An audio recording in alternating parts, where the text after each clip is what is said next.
आज का ये एपिसोड शुरू करने से पहले एक छोटी सी बात। क्या आप भी अपना पॉडकास्ट बनाने की सोच रहे हैं? तो एंकर ट्राई कीजिए। ये पॉडकास्ट बनाने का सबसे आसान तरीका है। नंबर 1, ये फ्री है। नंबर 2, इसमें कई सारे ऐसे टूल्स हैं जो आपको अपने फोन और कंप्यूटर पर रिकॉर्ड और एडिट करने की फैसिलिटी देते हैं। नंबर 3, आप अपने पॉडकास्ट को डिस्ट्रीब्यूट भी कर सकते हैं, जिससे इसे स्पॉटिफाई और दूसरे प्लेटफॉर्म पर सुना जा सके। तो डाउनलोड कीजिए फ्री एंकर ऐप या विजिट कीजिए anchor.fm पर अपना पॉडकास्ट स्टार्ट करने के लिए। ये तो थी एक छोटी सी जानकारी, और अब शुरू करते हैं एपिसोड का सिलसिला। तो आज के एपिसोड में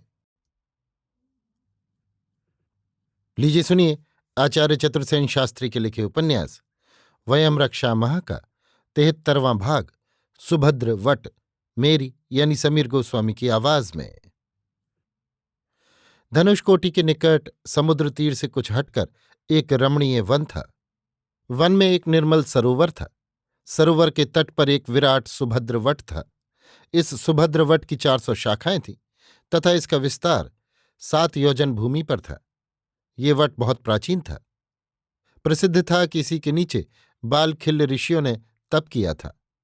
बहुत दिन यहां गरुणेन्द्र ने विलास किया था। वट के चारों ओर रम्य पर्वत श्रेणियां थीं। सम्मुख ही नील नीरधि का अनंत विस्तार था। जिस भूमि भाग पर ये मनोरम सरोवर और महावट था, वो बहुत दूर तक समुद्र में धंसा हुआ था। समुद्र के तट को छूती हुई अनेक पर्वत श्रृंखलाएं थीं। चारों ओर तमाल के पुष्प खिले थे। गोल मिर्च की लताएं जहां तहां सुशोभित थीं। पर्वत श्रेणियों के आसपास ढेरों मोती सीप सूख रहे थे। मूंगों के भी वहां ढेर लगे थे। स्थान स्थान पर स्वच्छ जल के झरने नेत्रों को आनंद दे रहे थे। निकट ही पुर एवं नगर था। नगर बड़ा संपन्न था। उसके नागरिक हाथियों, घोड़ों, रथों आदि पर सवार हो अपने कामों से राजपथ पर आ जा रहे थे। सब मिलाकर इस स्थान की शोभा अतुलनीय थी। सुभद्रवट की प्रतिष्ठा तो बहुत पुरानी थी ही, परंतु इस समय यहाँ पर परम ज्ञानी और वीतराग तपस्वी तप कर रहा था। वो सब ऐषणाओं से रहित एकांतवासी हो मूक मौन सर्वभूत दयारत निरीह भाव से रहता था। वास्तव में वो वृद्ध तपस्वी था। दूर दूर तक उसकी ख्याति थी और लोग उसे राजऋषि की भांति सुपूजित मानते थे। प्रसिद्ध था कि वो कोई महान राजा था। वास्तव में वो वृद्ध तपस्वी और कोई नहीं, राक्षस मारीच था। नैमिषारण्य के अभियान के बाद रावण के जगतजयी हो जाने पर उसने सब भांति कर्म संन्यास ले लिया था और वो बड़े निरीह भाव से वहां रहता था। अकस्मात रावण ने इस शांत आश्रम में प्रवेश किया। उसके स्वर्ण रथ की घंटिकाएं किंकिणित होती हुई दिशाओं को प्रतिध्वनित करने लगी। रथ का घोष सुन जटाजूट और वलकल वसन पहने वृद्ध मारीच गुहा से बाहर आया और उसने सुभद्र वट के नीचे राक्षस राज रावण की अभ्यर्थना की। मारीच के साथ आश्रम में और बहुत नाग, दैत्य, राक्षस तपस्वी रहते थे। वे बहुत अल्प भोजन करते, धर्माचरण में रत रहते तथा वेदाध्ययन करते थे। वे सब भी आश्रम की स्त्रियों तपस्विनियों सहित रक्षेंद्र रावण की अभ्यर्थना को एकत्र हो गए।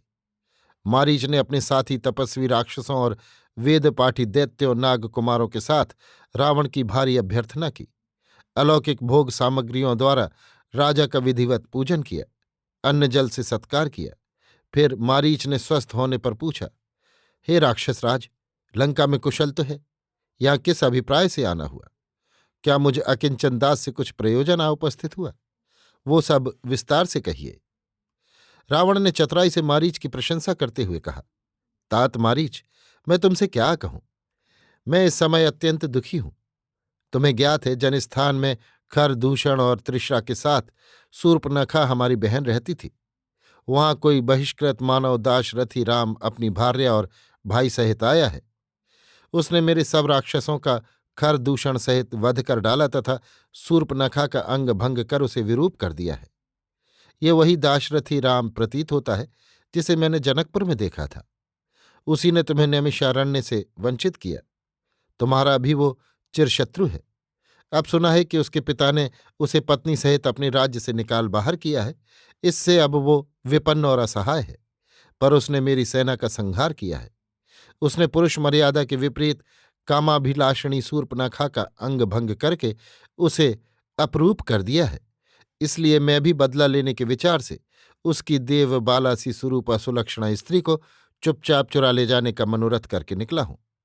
अब तुम इस काम में मेरी सहायता करो। पराक्रम में, विरोध में और बदला लेने में तुम्हारे समान पृथ्वी पर कोई नहीं है।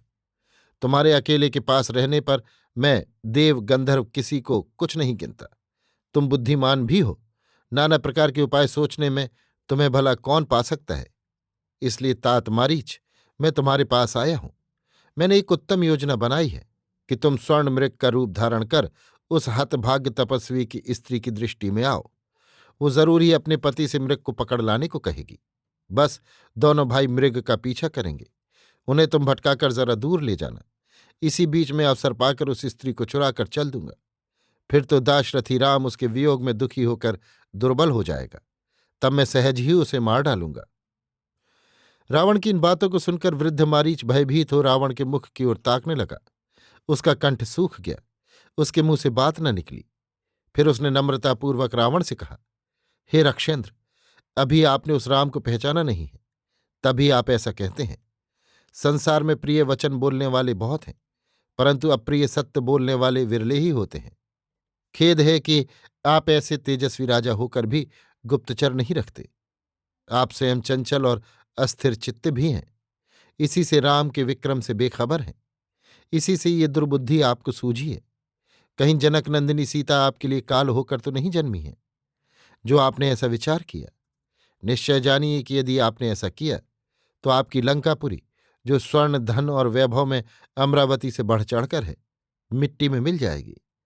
सुराजन, मैं आपके हित की बात कहता हूं कि आप आग को पल्ले में मत बांधिए। चुपचाप लंका लौटकर धर्मपूर्वक प्रजा का पालन कीजिए। आप मेरा ही उदाहरण लीजिए। अपने बल विक्रम का मुझे भी कभी गर्व था। तब मैं पर्वताकार शरीर धारण किए पृथ्वी पर विचरण करता था। मुझ में 10 हाथियों का बल था। मेरे ही भय से विश्वामित्र दाशरथी राम को नैमिषारण्य लाए थे। उस समय तो उसकी किशोरावस्था थी। अभी तक मैं उस एक वस्त्रधारी सांवले से तरुण को, जिसकी बड़ी बड़ी आंखें थीं, नहीं भूला हूं। उसकी शोभा नवोदित बालचंद्र के समान थी। मुझे तो ये अहंकार था कि मुझे देवता भी नहीं मार सकते। फिर इस दाशरथी को भला क्या समझता। मैंने इसे बड़े ही उपेक्षा से देखा, पर इसने जो बाण मुझे मारा, उसके वेग से अचेत होकर मैं 1 योजन दूर फेंका जाकर अथाह जल में जा गिरा। उसने मुझे मारना ही नहीं चाहा, इसी से मैं मरा नहीं। इससे मेरी आपको ये सीख है कि उस पुरुष से वैर मत बढ़ाइए। उसका पुरुषार्थ तो आप जनकपुर में देख ही चुके हैं, जिसने खरदूषण जैसे राक्षसों महारथियों के साथ 14 सहस्त्र राक्षस भटों को मार डाला। उसके विक्रम में अब क्या संदेह रहा। सो आप यदि इस पुरुष से वैर बढ़ाएंगे तो बैठे ठाले आपत्ति में ही फंसेंगे और अंत में घोर परिश्रम से पाई प्रतिष्ठा तथा संभवतः प्राणों से भी हाथ धो बैठेंगे। रक्षेंद्र, अब और पराई स्त्री का लोभ न कीजिए। आपके अवरोध में अनगिनत स्त्रियां हैं, उन्हीं पर संतोष कीजिए और राक्षसों की जिसमें श्रीवृद्धि हो तथा राक्षसों की मान प्रतिष्ठा बढ़े, वही कीजिए। मैं आपका शुभ चिंतक हूं, इससे ये भली सीख दे रहा हूं। मारीच के ये वचन सुनकर रावण ने क्रुद्ध होकर कहा, अरे राक्षस कुल कलंक, कायर, तू मुझे उस पतित एकाकी बहिष्कृत राम दाशरथी से भयभीत करता है। मैं अवश्य उसकी स्त्री का हरण करूंगा। मैंने तुझसे सम्मति नहीं मांगी। अब तू मेरा सचिव नहीं है। क्या तू इतना भी नहीं समझता कि राजा के पूछने पर ही अपना अभिप्राय प्रकट करना चाहिए? चतुर राजपुरुष तो वो है जो राजा के सम्मुख सदा अनुकूल, मधुर, उत्तम, हितकारी भाषण करे। राजा की बात को काटकर हितकारी बात भी आक्षेपयुक्त भाषा में कही जाए तो वो राजा को मान्य नहीं होती। क्या तू नहीं जानता कि राजा में अग्नि और भय का सा तेज रहता है? इसलिए उसमें पराक्रम, साम, भेद, दंड और प्रसाद सदा विद्यमान रहते हैं। इसी से सदैव राजा का सम्मान और पूजन करना चाहिए। किंतु तू ये मंत्री धर्म भी भूल गया। मैं राजा हूं, तेरा अतिथि हूं, ये भी विचार तूने नहीं किया तथा कठोर बात कह गया। अरे, मैं तुझसे अपने कर्तव्य के गुणदोष नहीं पूछ रहा, केवल सहायता चाहता हूं। तुझे किस प्रकार मेरी सहायता करनी होगी वो भी सुन। तू स्वर्ण का मृग बनकर राम के आश्रम में इस प्रकार विचरण कर कि वो स्त्री तुझे देख ले। वो स्वर्ण का विचित्र मृग देख अवश्य कौतूहलवश उस मृग को लाने अपने पति से कहेगी और जब वो आश्रम से तेरा पीछा करेगा तब तू उसे दूर ले जाना। बस मैं अपना काम इसी बीच बना लूंगा। मेरा इतना काम करके तू जहां चाहे चले जाना। मैं तुझे यथेष्ट पुरस्कार दूंगा। यदि तू मेरी आज्ञा का पालन न करेगा तो मैं अवश्य तेरा वध करूंगा। रावण के ये क्रोधपूर्ण वचन सुनकर मारीच ने कहा, मैं बूढ़ा हुआ और अब तपस्वी का जीवन व्यतीत करता हूं। इन प्रपंचों से भला मेरा क्या संबंध है? खेद है कि आपके मंत्री आपको अच्छी सीख नहीं देते और आपकी बुद्धि भी मोह ने कुंठित कर दी है। इस काम में मेरी तो निश्चय ही मृत्यु है, परंतु आप यदि सीता का हरण करने में सफल भी हो गए तो ना आप बचेंगे, ना आपकी लंका। आपकी सारी ही श्री संपदा चली जाएगी। आपकी स्थापित रक्ष संस्कृति की भी समाप्ति हो जाएगी। परंतु अब इन बातों से क्या? आप ये घोर कर्म करने पर तुले ही बैठे हैं, तो चलिए, मेरे द्वारा आपका कोई प्रिय कार्य हो तो मैं प्राण देकर भी करूं। मारीच के ये वचन सुन रावण प्रसन्न हो गया। उसने कहा, यही उचित है। अब तुम मेरे साथ इस रत्नजटित रथ पर बैठ जाओ। मेरा ये कार्य करने पर तुम स्वच्छंद हो तपस्वी जीवन व्यतीत करना। मैं सदैव तुम्हारी रक्षा करूंगा। इतना कह रावण मारीच को रथ पर बैठा दंडकारण्य की ओर चल दिया। अभी आप सुन रहे थे आचार्य चतुर्सेन शास्त्री के लिखे उपन्यास वयम रक्षामः का 73वां भाग सुभद्र वट, मेरी यानी समीर गोस्वामी की आवाज में।